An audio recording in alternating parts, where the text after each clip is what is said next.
often a policyholder, when she notices that things are changing and that they may have to make an insurance claim, often the first person they'll contact is the insurance agent that sold them the policy in the first place.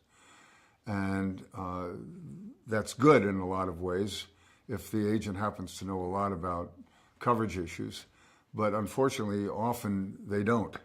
And because they're skilled and experts at promoting these policies and marketing them and selling them and that sort of thing, but they're not coverage experts. One thing that I think it's important to mention in connection with this, and I'm sure anyone watching this who works for the insurance industry will agree with this statement, that we're not dealing with an evil Darth Vader industry here. These are people who are responsible to make money for their shareholders, and they're CEOs who want to make money for themselves, and they want their stock options to be worth something and not to be underwater. And, I understand that. They have to make sure they're not paying claims that are not compensable. And some people file claims, not my clients, not probably anybody's clients, but some people will file claims and assert that they are disabled when they're not. They just want a free ride. They want to go play golf. And insurance companies are aware of that, and they don't want to pay those claims. Unfortunately, for claimants, they're very good at what they do. Let me give you an example of what I mean by that.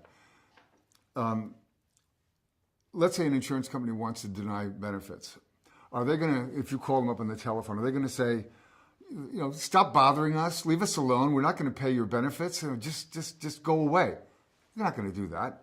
They're going to engage you. They're going to ask for documentation. They're going to ask for more documentation. They're going to send out someone that looks like Santa Claus to do your interview and the investigation. It's going to be a nice person.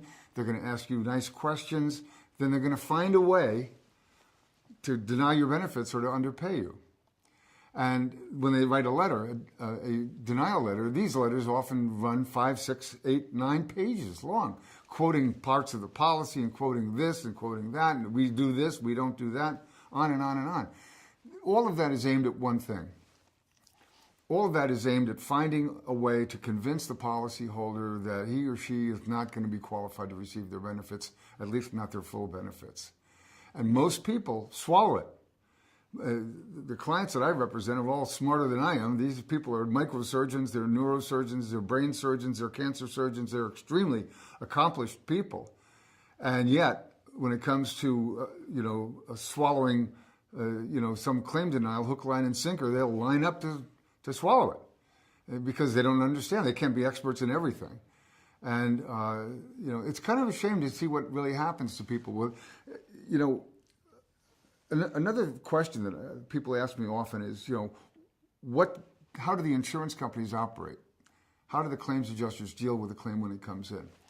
Well, often the people who are in the claims department of insurance companies are not very well trained from a consumer's perspective. They're trained from an insurance company's point of view.